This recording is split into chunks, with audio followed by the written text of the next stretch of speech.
Both sides fought, both sides bled too. Yet the cycle of violence was broken by the choice of a few men to save. December 22nd, 1944. The Battle of Bastogne. Casualty rate, 77%. For every 100 soldiers who entered that frozen hell, only 23 walked out alive. Among the frozen corpses scattered across the Belgian snow lay Oberleutnant Klaus Weber, a 28-year-old former schoolteacher from Munich who'd been drafted into the Wehrmacht in 1941. Shrapnel had torn through his abdomen. His pulse had stopped. His own men had left him for dead. But what happened next would violate every rule of warfare challenge, everything both sides believed about their enemies, and prove that even in humanity's darkest hour, some men refuse to become monsters. This is the story of how American medics risked court-martial to save the life of an enemy officer, and in doing so, changed one man's understanding of everything he'd been taught to believe. The winter of 1944 was the coldest Europe had seen in 50 years. The Ardennes forest, that dense woodland, straddling Belgium, Luxembourg, and Germany, had become a frozen graveyard where the thermometer rarely climbed above -15 Celsius. Hitler had launched his last desperate gamble. Operation Wacht am Rhein, throwing 200,000 men and 1,000 tanks into a surprise offensive, aimed at splitting the Allied lines and capturing the vital port of Antwerp. The Americans called it the Battle of the Bulge. For the 101st Airborne Division trapped in Bastogne, it was simply hell.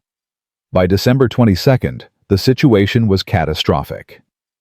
The 101st had been encircled for 6 days. No supplies, no reinforcements, no way out. Medical supplies were so scarce that morphine was reserved only for the dying, and surgery was performed with whatever alcohol could be scavenged from abandoned buildings. The wounded outnumbered the healthy 3-1. And still the German artillery kept falling every shell, a reminder that surrender was the only logical option. But logic had abandoned Bastogne days ago. The morning Klaus Weber was hit, he'd been leading a reconnaissance patrol 2 miles south of the American perimeter. His orders were simple: probe. The defenses identify weak points. Report back. Standard procedure for a junior officer who'd survived 3 years of war by following orders and keeping his head down. Weber wasn't a Nazi. He'd never joined the party, never attended the rallies, never believed the propaganda about Aryan supremacy or living space in the East. He was just a schoolteacher who'd been conscripted, trained, and sent to fight for a regime he privately despised, but publicly served, because that's what German men did. You served. You followed orders. You tried not to think too hard about what those orders meant. At 0847 hours, an American artillery shell exploded 15 meters from his position. The world turned white, then red, then black. When consciousness returned, Weber found himself alone in the snow, staring at a sky the color of old iron. His abdomen felt wrong, hollow, and burning simultaneously, like someone had scooped out his insides and replaced them with molten lead. He tried to move, couldn't. Tried to call out. Managed only a wet, gurgling sound that tasted of copper. His men were gone, vanished into the forest like ghosts. They'd checked his pulse in the chaos of retreat, found nothing reliable, and made the only logical decision. Leave the dead, save the living. Weber understood. He would have done the same. 23 minutes. That's how long Klaus Weber lay dying in the snow before he heard voices. American voices. English words filtering through the fog of shock and blood loss. Every instinct screamed at him to remain still, to play dead, to wait for them to pass. But some deeper survival mechanism. The same primitive brain function that had kept his heart beating when his comrades thought it had stopped made him lift his hand. Fingers dark with blood rose above the snow line, like a question mark, like a white flag, like a prayer to gods he'd stopped believing in somewhere between Munich and the Ardennes. The voices stopped. Boots crunched faster through the snow, and then faces appeared above him, faces that would haunt Klaus Weber for the rest of his life. Red crosses on white circles, screaming eagle patches. 101st Airborne Medics, the enemy. At the Officers' Academy in Munich, Weber's instructors had taught him many things about Americans. They were soft, undisciplined, motivated only by material wealth. Their melting pot armies were incapable of the unity and sacrifice that defined German soldiers. They fought with machines, not courage, and when the machines broke down, they broke down. His company commander, a veteran of the Eastern Front, had been even more specific during the train ride to Belgium. "Americans don't take prisoners when they're losing," he'd warned. "They'll shoot you and move on. Expect no mercy from men whose cities have never been bombed, whose children have never known hunger. They don't understand real war." None of this prepared Weber for the face that now appeared in his narrowing field of vision. Young, maybe 19, with fear and determination fighting for control of his features. Behind him, an older medic, perhaps 30, with captain's bars and steady hands that moved across Weber's shredded abdomen with practiced efficiency.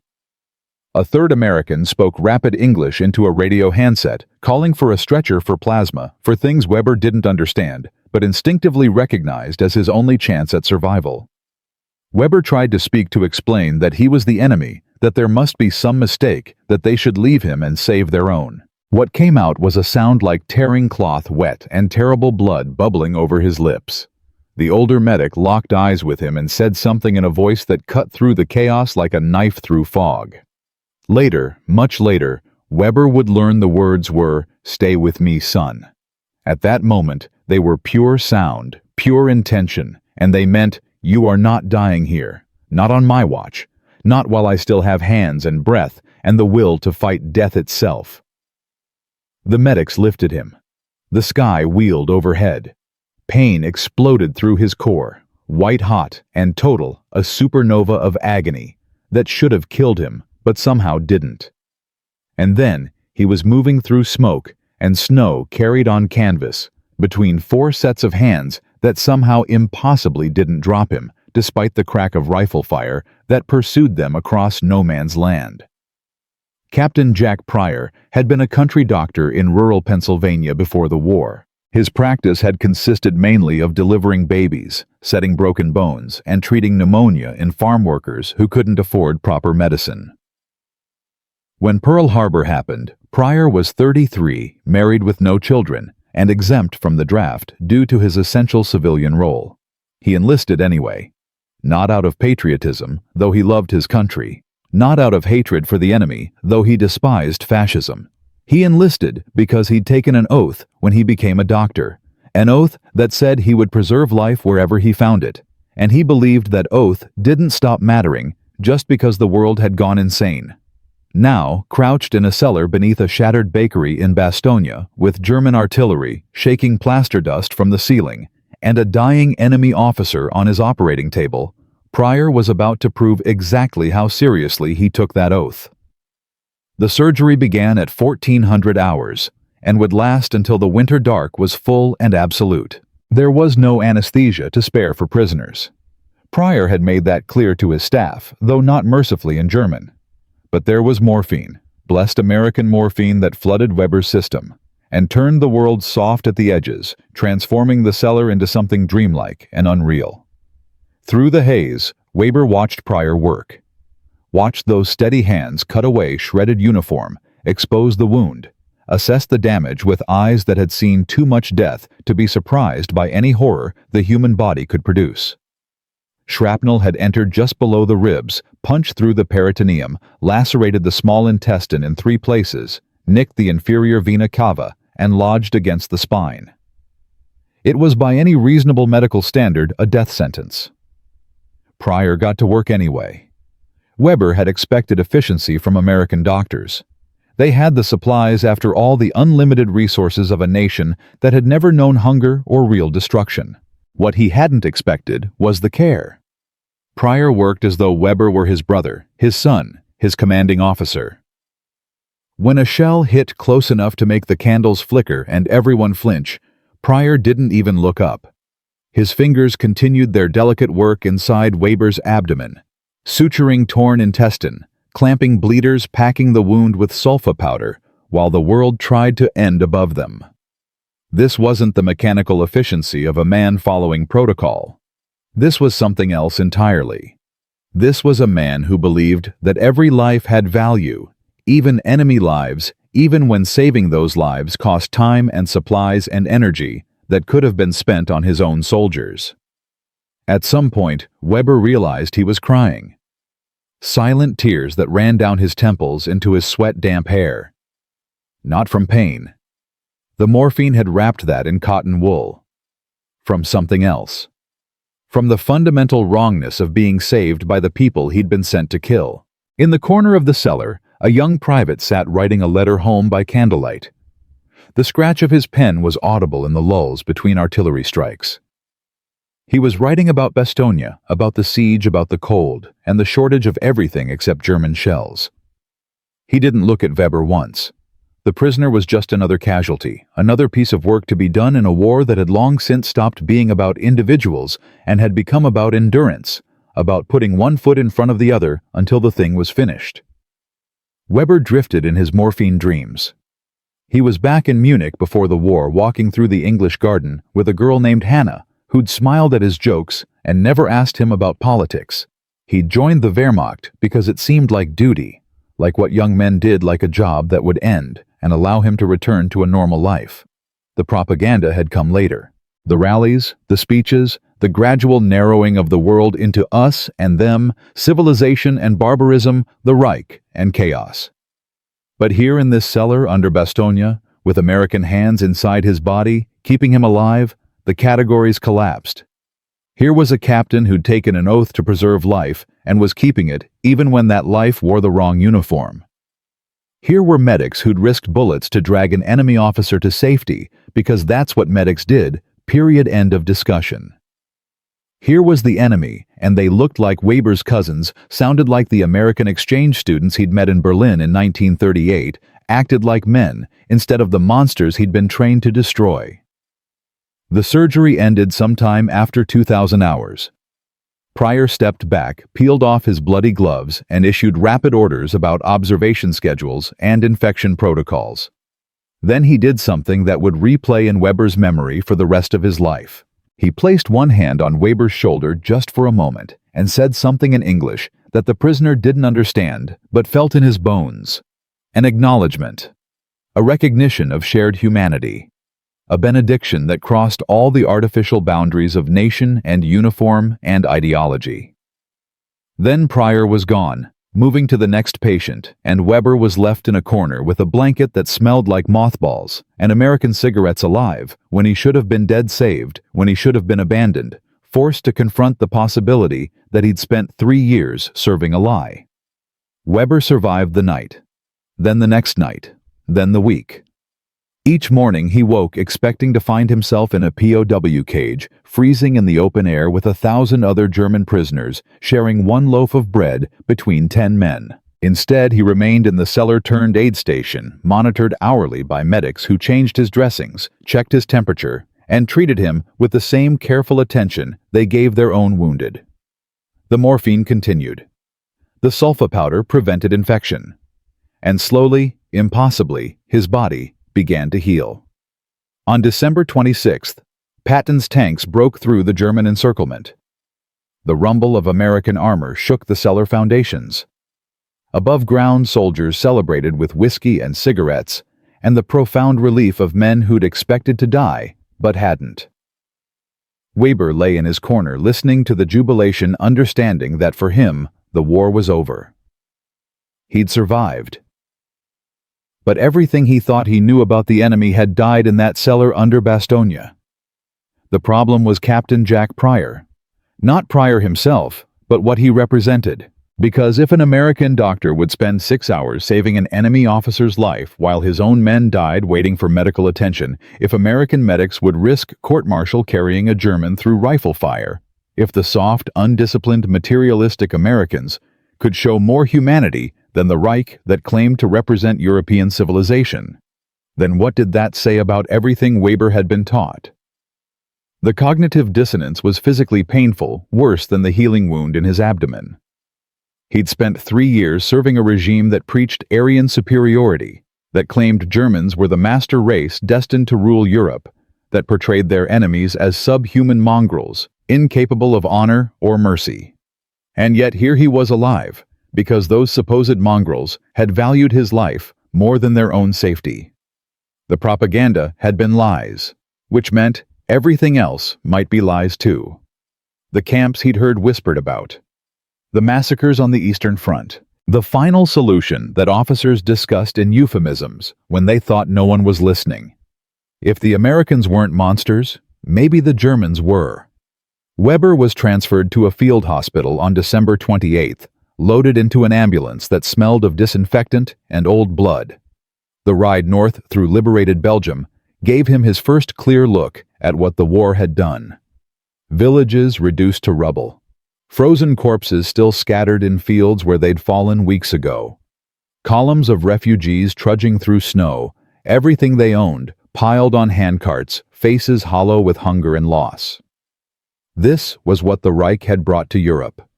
This was the new order. At the field hospital, a sprawling tent city erected in a farmer's field.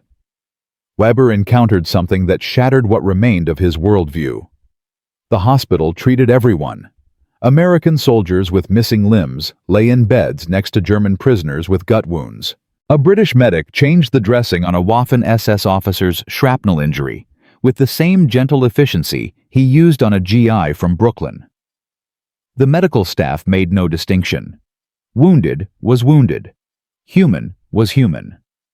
The Geneva Convention wasn't just words painted on a Red Cross truck.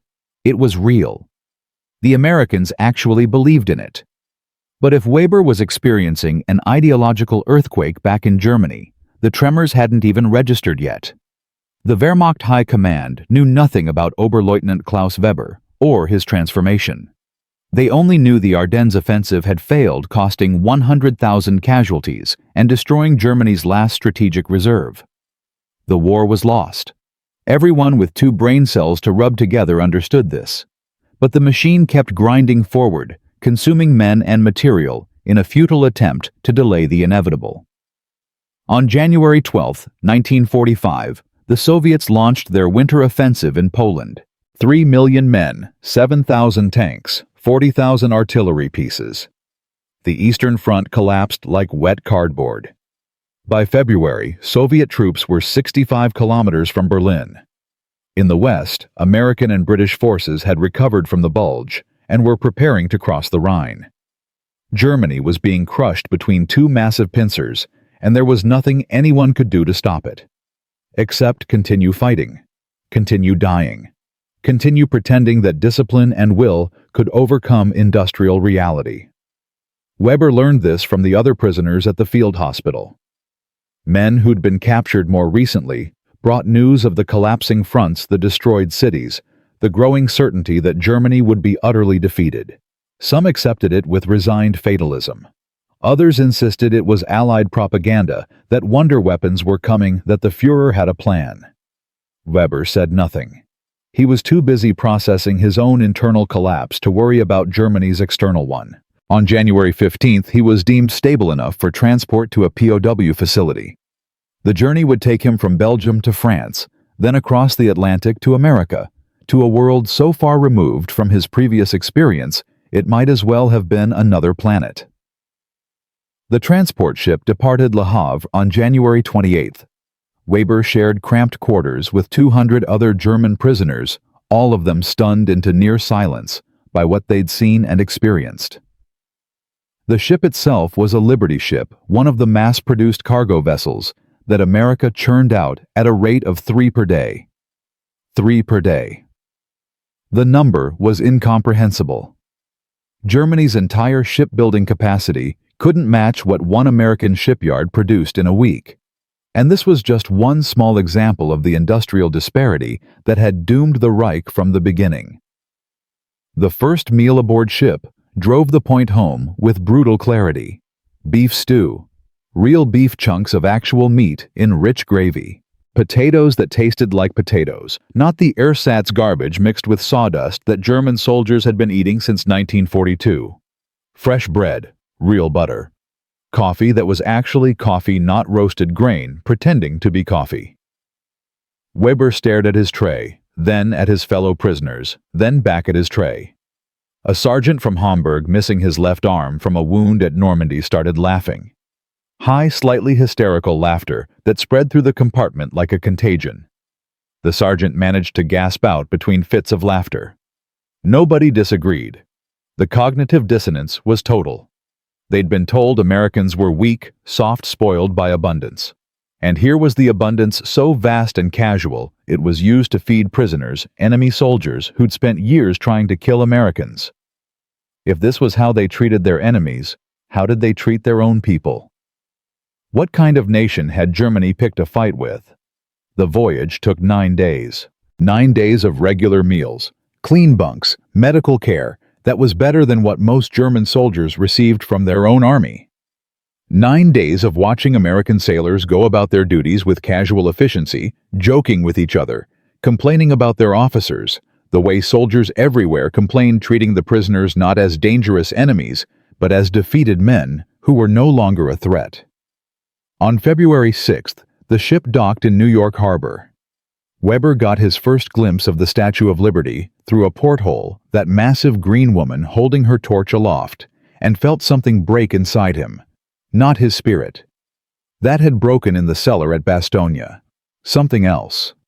The last remnants of his loyalty to a regime that had built its entire ideology on lies.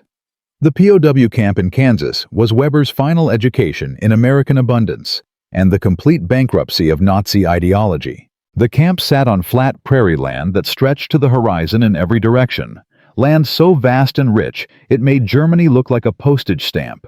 The camp itself was clean, organized, efficient. Wooden barracks with actual heat, latrines that worked, a mess hall that served 3 meals a day every day without fail. The guards were farm boys from Iowa and Nebraska, kids who'd never seen combat, who treated the prisoners with cautious courtesy and seemed genuinely baffled by the whole situation. They shared cigarettes during breaks. They showed pictures of their girlfriends and asked in broken German whether this one or that one was prettier. They complained about their sergeants and the food and the boredom of guard duty. They were, in other words, exactly like German soldiers had been before the propaganda turned them into something else. Weber was assigned to a work detail at a factory that produced agricultural equipment. 8 hours a day, he assembled parts for combines and tractors, machines so sophisticated they seemed like science fiction compared to the horse-drawn plows still used in most of Germany. The factory paid the prisoners a small wage that could be spent at the camp commissary on additional comforts. Paid them for work, while they were prisoners of war. The contradictions accumulated like snowfall, gentle and inexorable. Civilians drove past the camp on their way to town and waved. Children pressed their faces against the wire, staring at the prisoners with curiosity rather than fear. Red Cross packages arrived every month without fail, stuffed with chocolate and tobacco and soap luxuries Weber hadn't seen since before Stalingrad. The abundance was obscene. It was also undeniable. America hadn't just defeated Germany militarily. It had defeated the entire Nazi worldview. The entire claim that might made right that Aryans were superior, that democracy was weak and fascism was strong. Germany had been crushed not by mongrel armies of inferior races, but by a nation so wealthy, so powerful, so industrially advanced that it could feed and clothe and treat its prisoners better than Germany treated its own soldiers. The lie had been total. The defeat had been inevitable. And Weber had spent 3 years fighting for the wrong side. At night in the barracks, the officers debated what it all meant. Some insisted it was elaborate deception, a show put on for Red Cross inspectors that would vanish once the war ended. Others argued it was American naivete, soft people who didn't understand that war required hardness, who would learn their mistake when the next conflict came. A few, very few at first, suggested that maybe possibly the propaganda had been wrong about more than just American military capacity. Maybe it had been wrong about everything. Maybe the Reich had never been the beacon of civilization it claimed to be. Maybe they'd all been serving evil while convincing themselves it was duty. Weber participated in none of these debates. He lay on his bunk, remembering Pryor's hands inside his abdomen, remembering the medics running through rifle fire with him on a stretcher. remembering every small kindness and casual humanity he'd witnessed since his capture. The evidence was overwhelming. The conclusion was inescapable. Everything had been a lie. Spring came to Kansas with an explosion of green that hurt Weber's eyes. He'd never seen land so fertile, so carelessly abundant. The fields around the camp burst into growth, wheat and corn and soybeans, planted with machines so sophisticated they required only one man to do the work of 20. In Germany, those same fields would be planted by hand and horse, worked by old men and children and women, because all the young men were dead or captured, or still fighting in a war everyone knew was lost. In Germany, cities were rubble, and the harvest was hunger. In America, the prisoners ate 3 meals a day and threw away what they couldn't finish. The disparity was total. The lesson was unmistakable.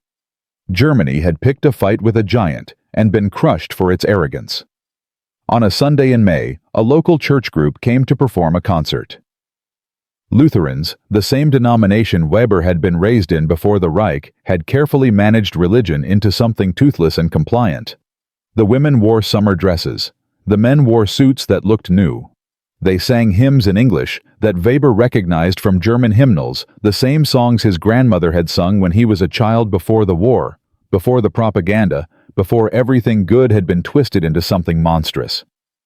When they finished singing, they handed out cookies and lemonade to prisoners and guards alike, making no distinction between the two. An old woman approached Weber's table with a plate of cookies, still warm from the oven, chocolate chips melting at the edges.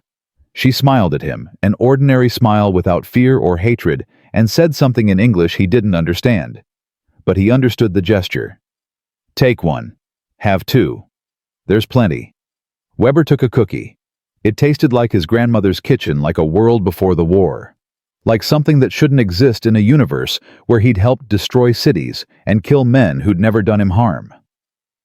He ate it slowly while the old woman moved on to the next table, offering the same abundance to a U-boat commander who'd sent Allied sailors to the bottom of the Atlantic. The kindness was corrosive. It dissolved what remained of Weber's defenses, stripped away the last protective layers of denial and rationalization. These people should hate him. They had every right to hate him. Germany had started this war, had invaded peaceful nations, had committed atrocities that were only now coming to light as the camps were liberated, and the full scope of the horror became undeniable. And yet here was this old woman offering cookies to enemy soldiers with the same warmth she'd offer to her own grandsons. The forgiveness was unearned. It was also unstoppable. That night, Weber wrote a letter to his mother, carefully worded to pass through the censors who blocked out anything sensitive. He tried to explain what couldn't be explained, that the enemy was not what they'd been told, that the world was larger and stranger than the propaganda had admitted, that he'd been saved by the people he'd been sent to kill, and was being treated with a decency that made everything he'd fought for seem hollow and obscene.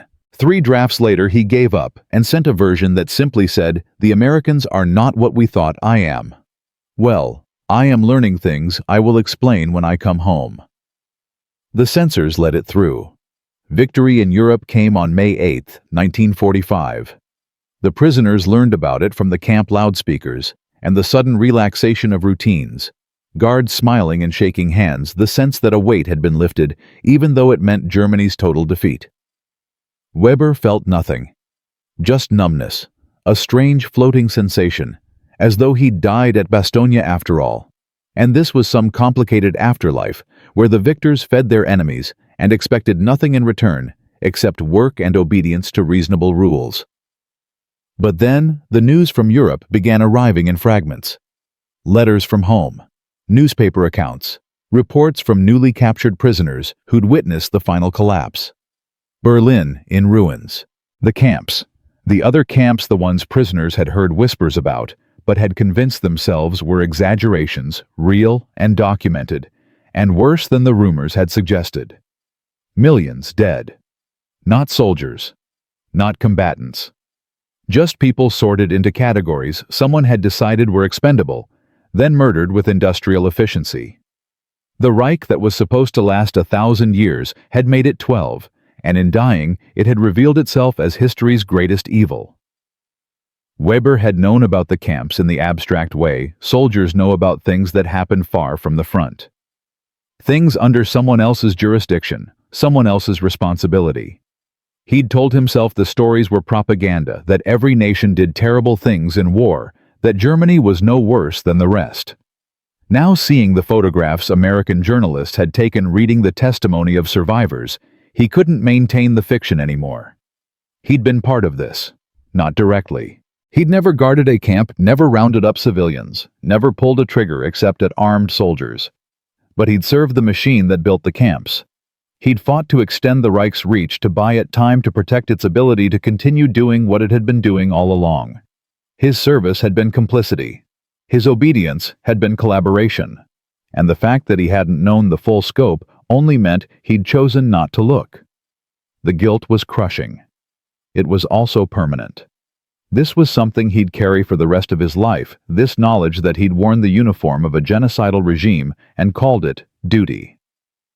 In late 1945, word came that officers were needed to testify at the tribunals being organized in Nuremberg.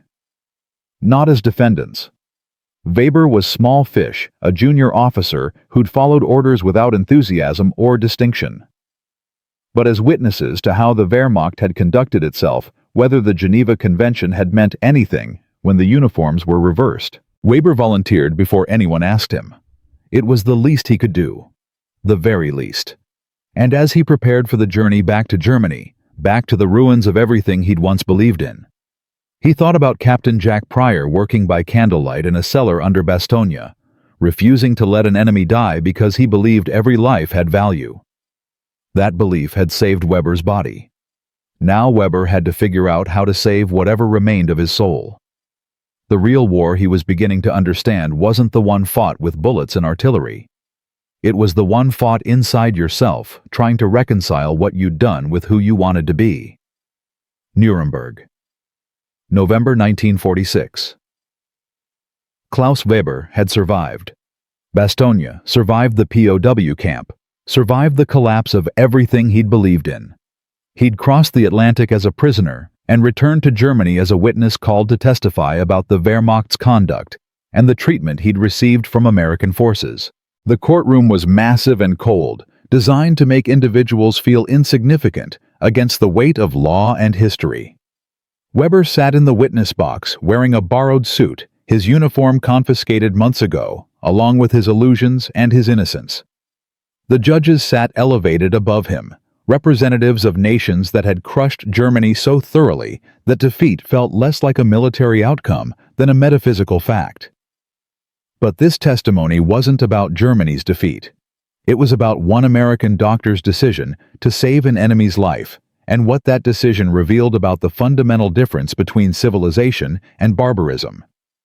The prosecutor was a major from Chicago, a civilian lawyer who spoke precise German with a flat Midwestern accent. He asked routine questions first, establishing background, building the record. Service history. Capture circumstances. Initial treatment. Then he leaned forward and asked the question that mattered. Describe the surgery at Bastogne in detail, please. Weber took a breath and began. He described the cellar, the candlelight, the artillery shaking plaster from the ceiling. He described Captain Jack Pryor working for 6 hours on a dying enemy officer while American soldiers bled out waiting for attention. He described the morphine, the sulfa powder, the careful suturing of torn intestine.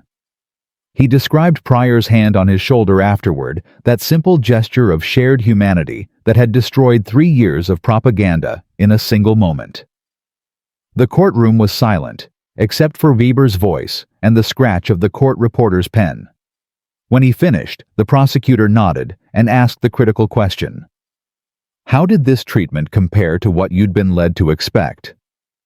We were told Americans were barbaric. Weber said, his voice steady despite the weight of what he was admitting. That they would torture prisoners. That their mongrel armies lacked discipline and honor. That they fought only for material gain and would respect no law once they had power over us. He paused, looking directly at the judges. My experience was the opposite in every particular. Every prisoner I encountered was treated according to the Geneva Convention. Better than the convention required. Better than we treated our own troops in the field. The prosecutor made notes, asked follow-up questions.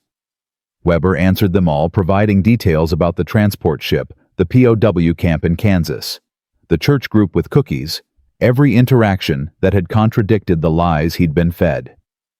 His testimony went into the tribunal record, became part of the documentation of how even in history's darkest moment, some people had maintained their humanity.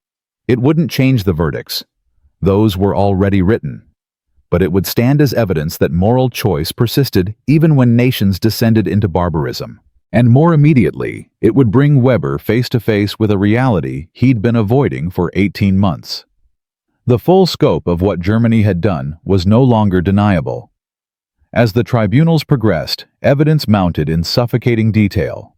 The camps, the gas chambers, the systematic murder of 6 million Jews plus millions of others deemed undesirable by a regime that had claimed to represent civilization. Weber had known fragments of this before whispers and rumors he'd chosen not to investigate too closely. Now the evidence was undeniable, presented in photographs and testimony and meticulous Nazi records that documented the genocide with bureaucratic precision. The numbers were incomprehensible. 6 million. The mind couldn't process it. 6 million individual people, each with names and families and futures sorted into categories and murdered with industrial efficiency. Weber had never participated directly. He'd never guarded a camp, never rounded up civilians, never done anything but follow orders and fight enemy soldiers. But he'd worn the uniform. He'd served the machine. His obedience had helped buy time for the genocide to continue. The guilt was crushing and permanent. But what haunted Weber most wasn't just what Germany had done. It was the contrast. The Americans who'd saved his life, who'd fed him and treated his wounds and paid him wages as a prisoner, those same Americans had liberated the camps. They'd seen the evidence of German atrocities firsthand, had walked through Dachau and Buchenwald, and Bergen-Belsen had witnessed horrors that would traumatize them for life. And still, they'd treated German prisoners with decency. Still, they'd followed the Geneva Convention. Still, they'd maintained their humanity, even when facing the full scope of their enemies' inhumanity. Captain Jack Pryor had saved Weber's life on December 22, 1944, 3 weeks before American forces would liberate their first concentration camp. Pryor had treated Weber as a human being deserving of mercy before he knew the full extent of what Germany had done. And even after liberation, even after seeing the camps, American forces had continued treating German prisoners according to the rules. The contrast was absolute. It was also the answer to the question Weber had been asking himself since Bastogne. The difference between civilization and barbarism wasn't propaganda or ideology or racial superiority. It was this: following the rules even when your enemy didn't. Maintaining your humanity even when confronted with inhumanity. Choosing mercy when vengeance would be easier and more justified. Weber was repatriated in spring 1947, part of a wave of prisoners returning to a Germany that existed only as rubble and memory. The train from France crossed borders that were now just lines on Allied maps, remnants of a Reich that had briefly swallowed half of Europe before choking on its own evil. His mother's house in Munich was gone, bombed flat in 1944. She'd survived, moved in with her sister, adapted to a life of queues and ration cards and constant hunger. Weber found her in a third-floor walk-up that smelled like boiled cabbage and coal smoke. She'd aged 15 years in 5. She hugged him and wept and asked no questions about what he'd seen or done. That night, over weak tea and margarine bread, he tried to explain. About Bastogne. About Pryor. About the POW camp and the fundamental contradiction between what they'd been told and what actually existed. His mother listened in silence, her face unreadable. When he finished, she was quiet for a long moment. Then she asked the question that would define the rest of his life. We believed the lies, didn't we? Yes, Weber said, and now we have to live with what we believed. Living with it meant finding work in the ruins. Weber became a translator for American administrators rebuilding Germany into something that wouldn't try to conquer Europe every generation. The work was penance disguised as employment, putting his language skills toward undoing the damage his obedience had enabled. He married a woman named Greta, who'd lost her first husband at Stalingrad, and understood that the past was complicated and the future uncertain. They had 3 children. Weber told them the truth, always the truth about what he'd done and believed and learned. No sanitized versions, no excuses, just the facts and the burden of carrying them forward. Every December 22nd, the anniversary of Bastogne, Weber thought about Jack Pryor. Wondered if the American doctor was still alive, still practicing medicine somewhere in Pennsylvania, still saving lives with the same quiet determination he'd shown in that cellar. Weber thought about writing a letter, but never did. What could he say? "Thank you for saving my life" seemed inadequate. "Thank you for showing me that humanity persists, even in hell," was closer but still incomplete. The years accumulated. Germany rebuilt, divided into East and West, transformed from aggressor to Cold War prize. The rubble was cleared. Cities rose again. The economy recovered with startling speed, fueled by American aid that Germany had done nothing to deserve, but received anyway because America believed in reconstruction over revenge. Weber watched this transformation with complicated feelings. Pride that his country could rebuild. Shame that rebuilding was necessary because of what Germany had done. Gratitude for the mercy shown by the same nation Germany had dismissed as weak and mongrel. The contradictions never resolved. They just became part of who he was. Scars that ached in certain weather, but never fully healed. In 1973, scanning a newspaper, Weber saw a brief obituary. Captain Jack Pryor, retired physician recipient of the Silver Star, dead at 62 of a heart attack. Services at Arlington National Cemetery. The obituary was 4 sentences long. It mentioned Pryor's service in the 101st Airborne, his post-war medical practice in rural Pennsylvania, his surviving sister. It didn't mention the hundreds of lives he'd saved in the war, the 6-hour surgery in a Bastogne cellar, the German officer he'd refused to let die. Weber booked a flight to Washington that same day, spending money he couldn't afford on a journey he couldn't refuse. Arlington in May was beautiful rolling green hills, dotted with white markers, each representing a life given in service. Pryor's funeral was small. A handful of former soldiers, old men in ill-fitting suits who'd served with him in the Airborne, and remembered him as the doc who never gave up on anyone. No family except the sister herself, elderly now. No recognition of the magnitude of what Pryor had accomplished simply by maintaining his oath under impossible circumstances. Weber waited until the other mourners departed, until it was just him and the fresh grave and spring sunshine too beautiful for grief. Then he knelt, placed his hand on the temporary marker, and tried to find words adequate to what he owed this man. In the end, he settled for simple truth. "You saved my life," he said in German, knowing Pryor couldn't hear, needing to say it anyway. "And in saving it, you changed it. You showed me that humanity persists even in war, that the rules matter, that mercy is possible even toward enemies. I spent 3 years fighting for evil. I've spent 28 years since trying to honor what you taught me in that cellar. It isn't enough. It can never be enough, but it's what I have. Thank you." The grass was soft under his knees. Somewhere in the cemetery a bird sang, oblivious to the weight of history buried in this place. Weber stayed kneeling for a long time, an old German soldier paying respects to an American doctor who'd taught him the difference between following orders and maintaining your humanity. When he finally stood, his war wounds aching in the spring damp, he saluted the grave. Not a military salute, something simpler. One person honoring another's choice to be decent when decency was hardest. He walked back through Arlington past row after row of white markers, each representing a moment when someone decided what they stood for. Some of those choices had been noble. Some had been terrible. All had been human, complicated, irreducible to simple categories of good and evil.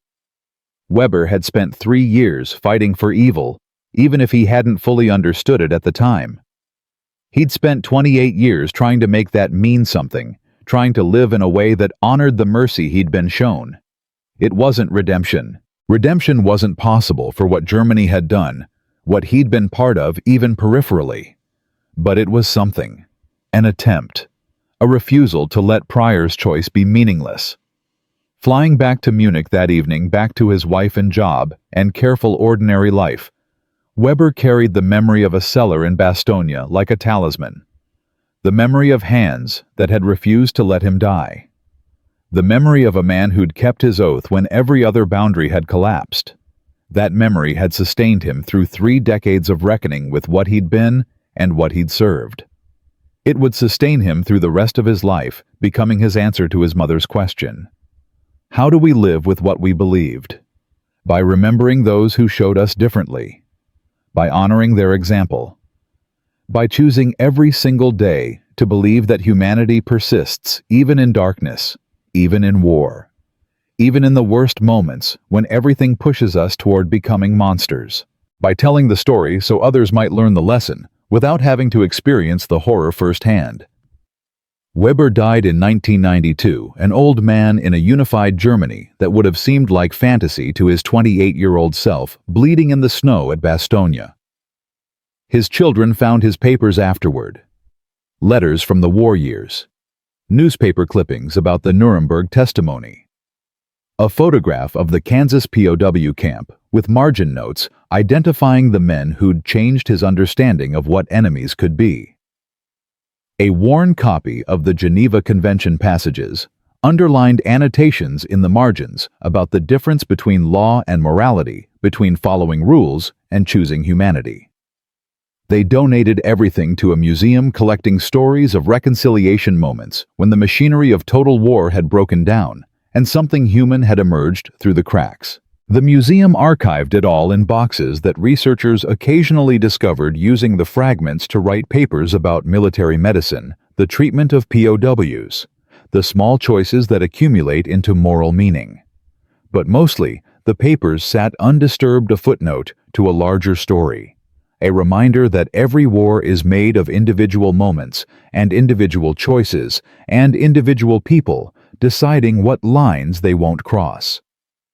In one of those moments in a cellar under Bastogne, while artillery shook the ceiling and the world tried to end, an American doctor had chosen to save an enemy's life. The choice had cost him 6 hours of surgery under impossible conditions, had risked infection and criticism, and the judgment of those who thought mercy was weakness. But it had also saved Klaus Weber. And in saving him, it had created a witness, someone who could testify that even in the worst of times, humanity persisted, the rules meant something. There was a way to fight without becoming monsters. That testimony echoed forward through decades, through the lives Weber touched, through the children he raised with brutal honesty about the past, through every person who heard his story and chose to believe that mercy was possible, even toward enemies. It echoes still. Not because Weber was special or heroic. He wasn't. He was just a schoolteacher who'd been drafted, who'd followed orders, who'd served evil while convincing himself it was duty. What made his story matter was what happened after. The American medics who'd risked court-martial to save him. The doctor who'd spent 6 hours keeping him alive. The nation that had fed and housed and paid him wages as a prisoner, even after discovering the full scope of what his side had done. Those choices revealed something essential about the difference between civilization and barbarism. Civilization isn't about never doing violence. War requires violence. Civilization is about maintaining limits on that violence, even when your enemy doesn't even.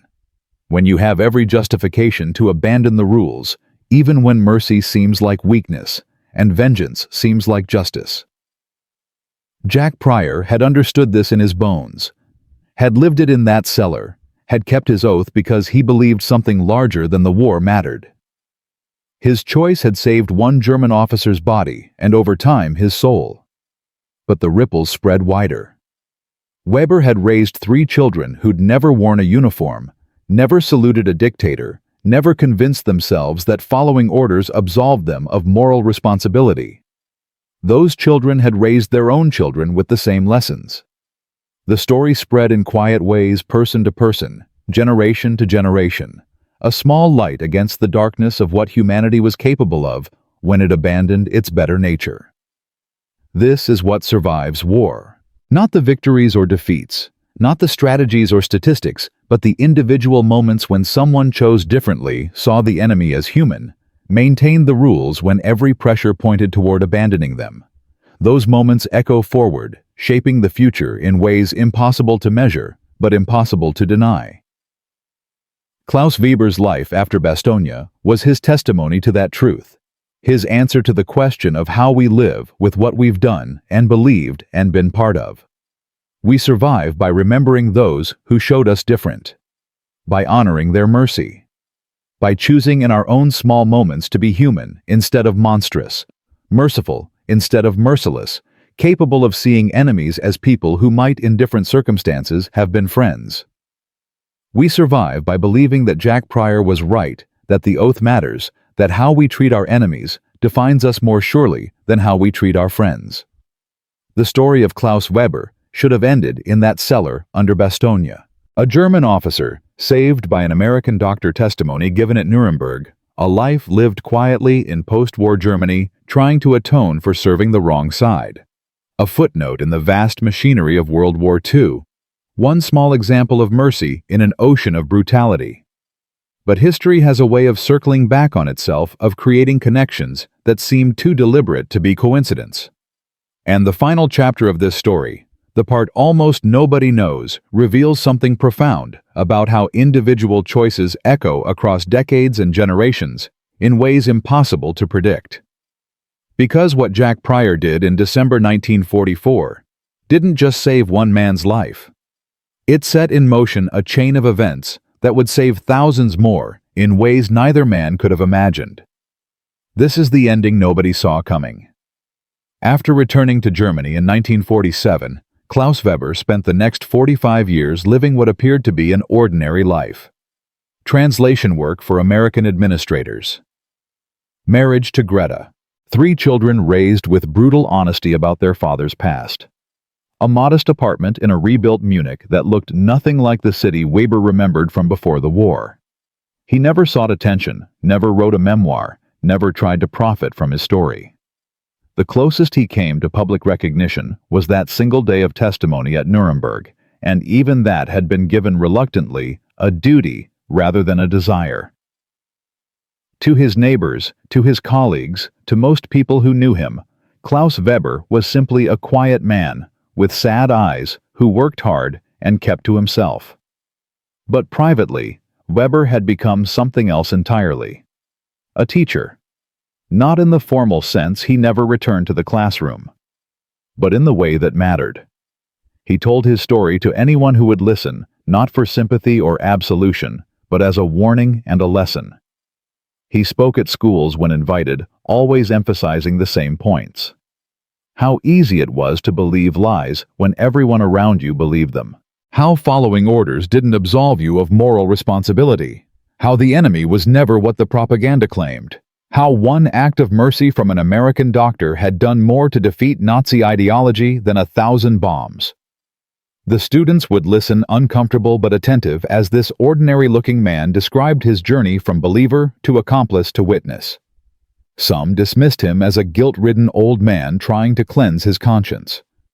Others understood that his message wasn't about forgiveness, but about vigilance, about the eternal need to question authority and resist the tribal thinking that turns humans into monsters. By the time Weber died in 1992, he'd spoken to an estimated 15,000 young Germans, planting seeds that would grow in ways he never knew. But that was only the beginning of his legacy, the part he was aware of. The rest would remain hidden for another 3 decades. Meanwhile, Jack Pryor returned to civilian life in 1946 and resumed his practice as a country doctor in rural Pennsylvania. He never spoke about the war, except with other veterans who'd shared the experience. The Silver Star he'd received for his actions at Bastogne stayed in a drawer, never displayed, never mentioned. To his patients, he was just Doc Pryor, the man you called when your child had fever, or your father needed stitches, or your wife was in labor. He charged what people could afford and accepted payment in eggs or vegetables when cash wasn't available. He made house calls in snowstorms. He sat with dying patients so they wouldn't be alone. He did what he'd always done, what he'd been doing in that cellar under Bastogne, maintaining his oath to preserve life wherever he found it. Pryor never married, never had children, lived alone in a farmhouse 10 miles outside town. Some people thought it was lonely. Pryor thought it was peaceful. He'd seen enough chaos for one lifetime. He practiced medicine until 1968, when arthritis in his hands made surgery impossible. He retired at 57 and spent his final years reading, gardening, and volunteering at a free clinic in town. When he died in 1973 of a massive coronary, the obituary was 4 sentences in a local paper. Funeral at Arlington, because he was a veteran. A handful of mourners. No fanfare.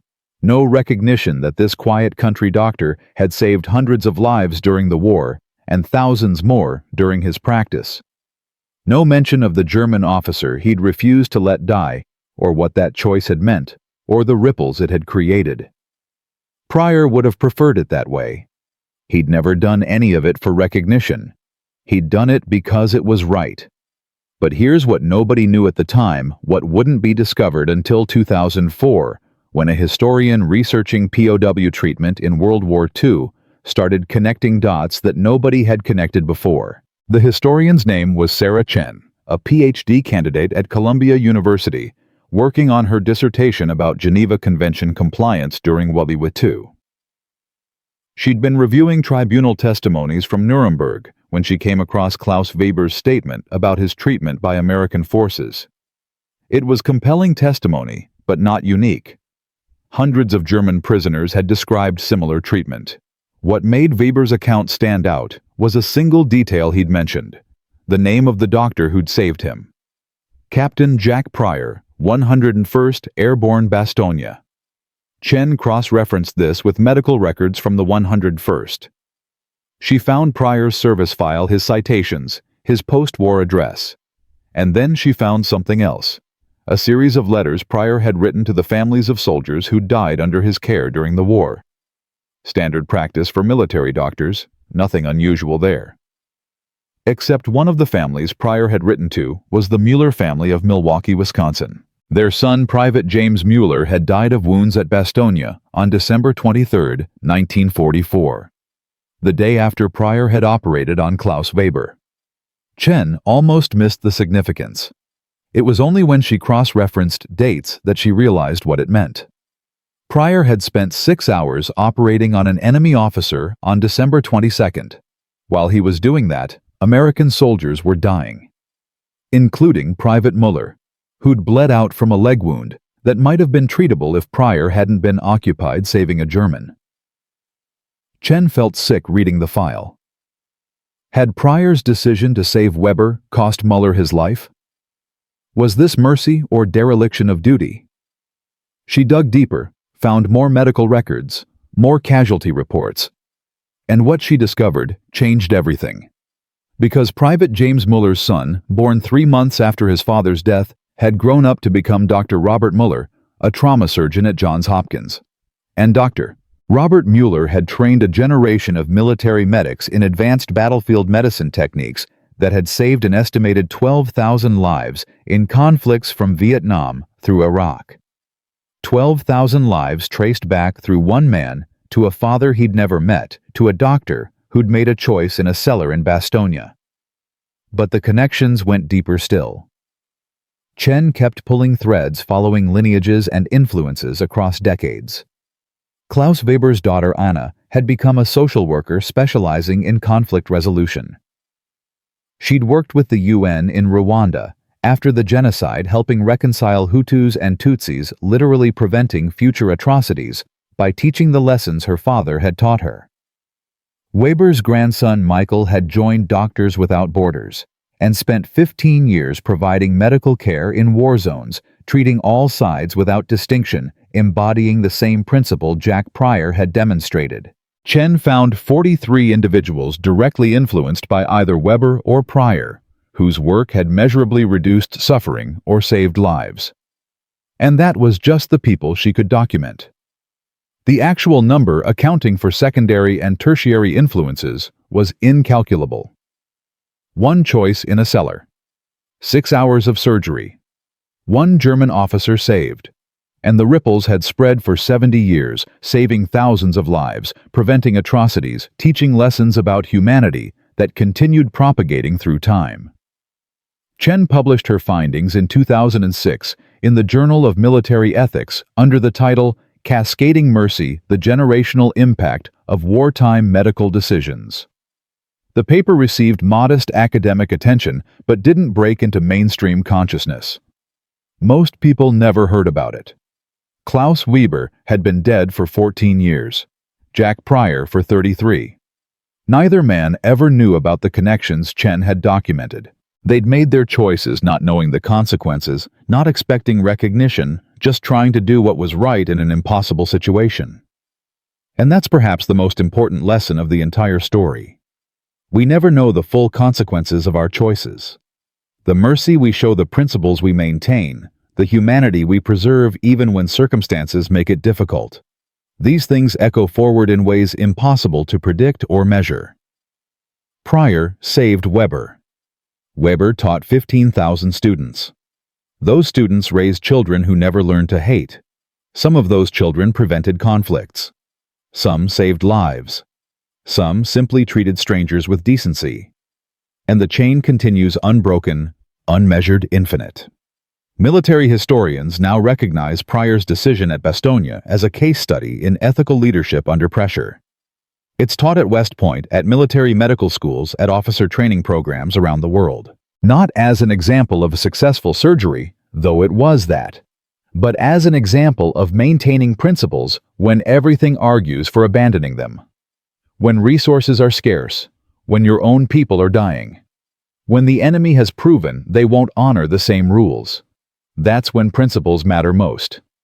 That's when the choice to maintain your humanity defines who you are and what you stand for. The lesson isn't medical, it's moral, and it applies far beyond battlefields. In business, when you can cheat competitors but choose not to. In politics, when you can demonize opponents but choose dialogue instead. In daily life, when you can take advantage of someone's weakness but choose mercy. These are Bastogne moments. Small-scale, low-stakes versions of the same essential choice. Be human or be monstrous. Follow the rules or abandon them. Show mercy or choose vengeance. The original surgical instruments Pryor used in that Bastogne cellar are now in the National Museum of American History in Washington, D.C., donated by his estate. They sit in a glass case with a placard explaining their significance. Thousands of people walk past them every year. Most don't stop to read. Those who do learn about a country doctor who spent 6 hours saving an enemy's life while his own soldiers died waiting for care. The placard doesn't mention Private Mueller. It doesn't mention Weber's 15,000 students or the cascade of mercy Chen documented. There isn't room for all of that. But it's there nonetheless, invisible but real consequences spiraling outward across time and space, touching lives in ways nobody can fully account for. That's the twist nobody saw coming. That mercy isn't just morally right. It's strategically profound.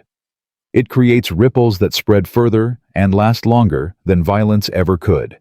From a Pennsylvania country doctor with a stubborn commitment to his oath to a German schoolteacher transformed by enemy mercy, to 15,000 students who learned to question authority, to 43 documented lives spent reducing suffering, to 12,000 soldiers saved by medical techniques developed by the son of a man who died while that country doctor operated on an enemy. Klaus Weber and Jack Pryor proved that even in total war, even when nations descend into genocide and barbarism, individual choices matter. One act of mercy can echo across decades, saving thousands of lives, teaching vital lessons, creating chains of influence that transform the world in ways impossible to predict, but impossible to deny. That's not just military history. That's human history. That's the story of how we survive the worst we're capable of and build toward something better. by choosing in our own small moments to be human instead of monstrous, by maintaining the rules even when the enemy doesn't, by showing mercy even when vengeance would be easier and more justified. Not because it guarantees reward or recognition, or even gratitude, but because it's right, and because righteousness echoes forward through time, in ways we'll never fully understand, but desperately need. That's the power of choosing humanity, even in hell. That's the legacy of December 22, 1944, in a cellar under Bastogne, when one doctor refused to let one enemy die and change the world.